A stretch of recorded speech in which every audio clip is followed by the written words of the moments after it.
Good morning student. आज आपके सामने क्लास 8 सब्जेक्ट एसएस सिविक्स में चैप्टर 3 हमें संसद क्यों चाहिए इस विषय पर जो है डिस्कस किया जाएगा। ध्यानपूर्वक सुनिए। संसद, भारतीय संसद का निर्माण राष्ट्रपति, लोकसभा और राज्यसभा के मेल से होता है। इसे देश की केंद्रीय विधायिका भी कहा जाता है। लोकसभा यह संसद का निचला सदन है। तो लोकसभा जो है संसद का निचला सदन है। इसका गठन 5 वर्ष के लिए किया जाता है। लोकसभा का गठन जो है 5 वर्ष के लिए होता है। इसके 545 सदस्य होते हैं। लोकसभा में 545 सदस्य होते हैं।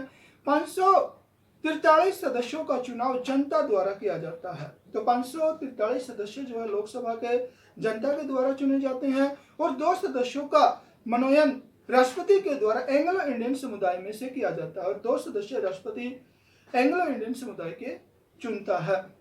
संविधान के अनुसार इसके सदस्यों की अधिकतम संख्या 552 हो सकती है। तो लोकसभा के अंदर जो है ज्यादा से ज्यादा संख्या जो है 552 होती है या हो सकती है।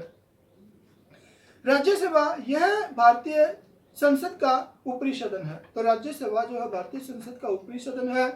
इसकी सदस्य संख्या 245 होती है। इसमें सदस्यों की संख्या 245 होती है। यह एक स्थायी सदन है। तो ये जो एक स्थायी सदन है, ये इसे जो भंग नहीं किया जा सकता। इसके 233 सदस्यों का चुनाव होता है। तो इसमें जो 245 में से 233 सदस्यों का चुनाव होता है और 12 सदस्यों का मनोनयन राष्ट्रपति के द्वारा किया जाता है और 12 सदस्यों को राष्ट्रपति चुनता है। संविधान के अनुसार इसके सदस्यों की अधिकतम संख्या 250 हो सकती है। तो संविधान के अनुसार जैसे लोकसभा के अंदर ज्यादा से ज्यादा 552 सदस्य संख्या हो सकती है, इसी तरह राज्यसभा के अंदर जो है 250 ज्यादा से ज्यादा सदस्यों की संख्या हो सकती है। विधानसभा राज्य स्तर पर पाई जाने वाली विधायिका को विधानसभा के नाम से जाना जाता है। विधायक विधानसभा के सदस्यों को विधायक या एमएलए कहते हैं। सार्वभौमिक वयस्क मताधिकार, एक निश्चित आयु सीमा पार कर लेने के बाद देश के नागरिकों को बिना किसी भेदभाव के प्राप्त होने वाला मताधिकार, यानी कि 18 वर्ष के बाद जो है भारत के हर नागरिक को बिना किसी भेदभाव के जो वोट डालने का अधिकार प्राप्त हो जाता है उसे वयस्क मताधिकार कहा जाता है।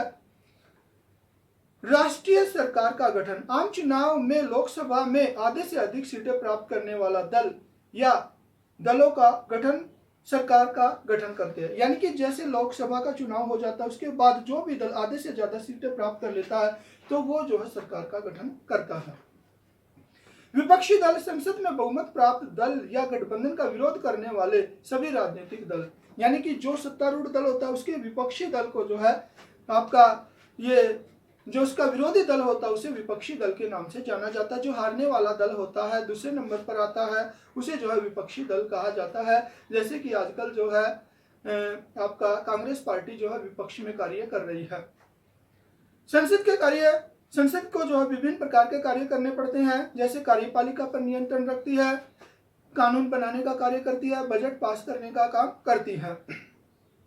प्रश्नकाल, संसद के सत्र के दौरान प्रतिदिन कार्रवाई का पहला 1 घंटा 11 बजे से 12 बजे तक, जिसमें संसद सदस्य मंत्री और प्रधानमंत्री से सवाल पूछते हैं। तो इस समय को जो है प्रश्नकाल के नाम से जाना जाता है। लोकसभा का गठन, पहली लोकसभा का गठन 1951-52 में हुआ था। अब जो है आपकी 17वीं लोकसभा चल रही है जिसका चुनाव जो है मई 2019 से शुरू है और 2024 तक आपका चलेगा। अब देखिए आपके प्रश्न। राष्ट्रवादी आंदोलन ने इस विचार का समर्थन किया कि सभी वयस्कों को मत देने का अधिकार होना चाहिए। जो हमारे देश के राष्ट्रीय आंदोलन के समर्थक थे उन्होंने ये कहा कि सभी भारतीयों को जो वयस्क हो चुके हैं, जिनकी आयु 18 वर्ष की हो चुकी है, उन सभी को वोट डालने का अधिकार मिलना चाहिए। वयस्क मताधिकार का अर्थ है सभी वयस्कों को बिना किसी भेदभाव के मताधिकार प्राप्त होना। तो वयस्क मताधिकार का मतलब है जिसकी आयु 18 वर्ष की हो चुकी है उन सभी को जो है बिना किसी भेदभाव के वोट डालने का अधिकार होना चाहिए। भारत में अंग्रेजी राज के दौरान सभी भारतीय वयस्क मताधिकार प्राप्त नहीं था। जब अंग्रेजों का राज था हमारे देश में उस समय सभी भारतीय वयस्कों को वोट डालने का अधिकार नहीं था। सन 1885 में ही भारतीय राष्ट्रीय कांग्रेस ने मांग की कि विधायिका में निर्वाचित सदस्य होने चाहिए। तो 1885 के अंदर ही जो हमारी कांग्रेस पार्टी थी उन्होंने अंग्रेजी सरकार से डिमांड की कि विधायिका के अंदर जो है चुने हुए सदस्य होने चाहिए और उन्हें बजट पर चर्चा करने एवं प्रश्न पूछने का अधिकार मिलना चाहिए। उन्हें बजट पर चर्चा करने का अधिकार होना चाहिए, उन्हें प्रश्न पूछने का, सरकार से प्रश्न पूछने का अधिकार होना चाहिए। 1909 में बने गवर्नमेंट ऑफ इंडिया एक्ट ने कुछ हद तक निर्वाचित प्रतिनिधि की व्यवस्था को मंजूरी दे दी। तो अंग्रेजों ने 1909 के अंदर एक गवर्नमेंट ऑफ इंडिया एक्ट पास किया, जिसके अंदर कुछ सीमा तक चुने हुए प्रतिनिधियों की अनुमति दी गई। हालांकि ब्रिटिश सरकार के अंतर्गत बनाई गई ये शुरुआती विधायिकाएं राष्ट्रवादियों के बढ़ते जा रहे दबाव के कारण ही बनी थी। तो ये जो चुनाव वाली व्यवस्था थी, ये जो राष्ट्रवादियों के दबाव की वजह से जो अंग्रेजी सरकार के द्वारा ये व्यवस्था की गई थी। लेकिन इसमें भी सभी वयस्कों को न तो वोट डालने का अधिकार दिया गया था और न ही आम लोग निर्णय प्रक्रिया में हिस्सा ले सकते थे। लेकिन इतना होने के बाद भी जो है, जो भारत के वयस्क नागरिक थे, सभी को जो इसमें वोट डालने का अधिकार नहीं दिया गया था। क्वेश्चन नंबर नेक्स्ट देखिए, राज्यसभा की रचना का वर्णन कीजिए। राज्यसभा में अधिक से अधिक 250 सदस्य होते हैं। तो संविधान के अनुसार राज्यसभा के अंदर मैक्सिमम जो है 250 सदस्य हो सकते हैं। इनमें से 12 सदस्य राष्ट्रपति द्वारा मनोनीत किए जाते हैं। इसमें से 12 सदस्य राष्ट्रपति द्वारा चुने जाते हैं। शेष 223 सदस्यों को राज्य और केंद्र शासित प्रदेशों की विधानसभाएं चुनती है। बाकी के जो 233 सदस्य बचते हैं, उन्हें जो है राज्यों और केंद्र शासित प्रदेशों की जो विधानसभाएं हैं, उन सदस्यों का चुनाव जो है ये करती हैं। राज्यसभा के सदस्यों की अवधि 6 वर्ष होती है। तो राज्यसभा के जो सदस्य होते हैं वे 6 वर्ष के लिए चुने जाते हैं। प्रत्येक 2 वर्ष के पश्चात इसके 1/3 सदस्य अवकाश ग्रहण कर लेते हैं। यानी हर 2 वर्ष के बाद जिस सदस्य के 6 वर्ष पूरे हो जाते हैं, वो जो है अवकाश ग्रहण कर लेते हैं, यानी उसको रिटायरमेंट कर दिया जाता है। फिर उनके स्थान पर नए सदस्य चुन लिए जाते हैं और फिर उनके स्थान पर नए सदस्यों का चुनाव होता है। भारत का उपराष्ट्रपति राज्यसभा का अध्यक्ष होता है और जो हमारे देश का उपराष्ट्रपति होता है वो राज्यसभा का अध्यक्ष होता है। नेक्स्ट क्वेश्चन, लोकसभा के संगठन का वर्णन कीजिए। भारतीय संविधान के अनुसार लोकसभा में अधिक से अधिक 552 सदस्य होते हैं। तो भारतीय संविधान के अनुसार लोकसभा के अंदर मैक्सिमम जो है 552 सदस्य होते हैं या हो सकते हैं। ये सदस्य प्रत्यक्ष रूप से चुने जाते हैं। सदस्यों का चुनाव प्रत्यक्ष रूप से किया जाता है, जन साधारण के द्वारा किया जाता है। इनमें से 543 सदस्यों का चुनाव वयस्क मताधिकार द्वारा किया जाता है। तो 545 में से 543 सदस्य जो है भारत के वयस्क नागरिकों के द्वारा चुने जाते हैं।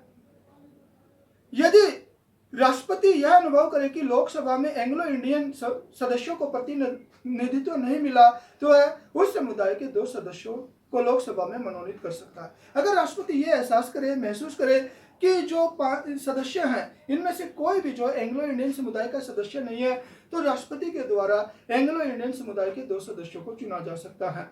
इस प्रकार लोकसभा के सदस्यों की संख्या 545 हो जाती है। 543 सदस्य तो जनता द्वारा चुने होते हैं और 2 सदस्य जो है राष्ट्रपति के द्वारा एंग्लो इंडियन समुदाय के चुने जाते हैं। तो इस तरह कुल मिला के जो है इनके सदस्यों की संख्या 545 हो जाती है। नेक्स्ट देखिए, संसद सदस्यों के लिए अनिवार्य योग्यताओं का वर्णन कीजिए। संसद सदस्यों के लिए जो अनिवार्य योग्यताएं हैं इस प्रकार है। सबसे पहला, वह भारत का नागरिक होना चाहिए। जो भी संसद सदस्य होता है वो भारत का नागरिक होना जरूरी है। उसे शपथ लेनी पड़ती है कि वह संविधान का पालन तथा आदर करेगा। उसे शपथ लेनी पड़ेगी कि वो संविधान के अनुसार कार्य करेगा, संविधान का पालन करेगा, उसका आदर करेगा और भारत की प्रभुसत्ता एवं एकता, अखंडता को बनाए रखेगा। और भारत की जो प्रभुसत्ता है, अखंडता है, उसको किसी प्रकार का कोई नुकसान नहीं पहुंचाएगा, उसको बनाए रखेगा। राज्यसभा के लिए कम से कम 30 वर्ष तथा लोकसभा के लिए 25 वर्ष की आयु होनी चाहिए। तो राज्यसभा के लिए 30 वर्ष की निश्चित आयु रखी गई है और लोकसभा के लिए 25 वर्ष की आयु रखी गई है। वह पागल घोषित नहीं होना चाहिए, वो पागल नहीं होना चाहिए, वह राज्य के किसी लाभ के पद पर नहीं होना चाहिए और वो जो है राज्य के किसी सरकारी लाभ के पद पर नहीं होना चाहिए। तो ये जो है लोकसभा के सदस्यों के लिए कुछ अनिवार्य योग्यताएं हैं। अगला देखिए, भारतीय संसद के 2 मुख्य कार्य बताइए। तो भारतीय संसद के क्या कुछ कार्य हैं? भारतीय संसद जो है निम्नलिखित प्रकार से कार्य करती है। पहला, भारतीय संसद देश के लिए कानूनों का निर्माण करती है। संसद के द्वारा देश के लिए कानून बनाया जाता है।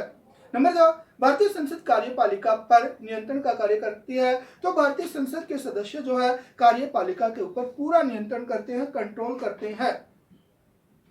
नेक्स्ट देखिए, संसद में दिखाई देने वाले लोग क्या संदेश देते नजर आ रहे हैं। तो संसद के अंदर जो दिखाई दे रहे हैं विभिन्न जातियों के, विभिन्न धर्मों के लोग, वे क्या संदेश देते हैं।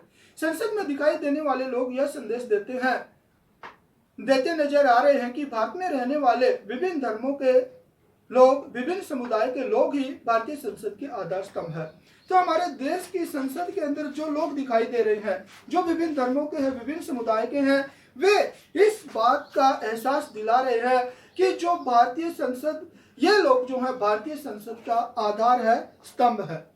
तो बच्चों आज आपको जो है चैप्टर 3 में 6 प्रश्न करवा दिए हैं, लेसन इंट्रोडक्शन करवा दिया है, ये आपने अच्छी तरह याद करने हैं। धन्यवाद।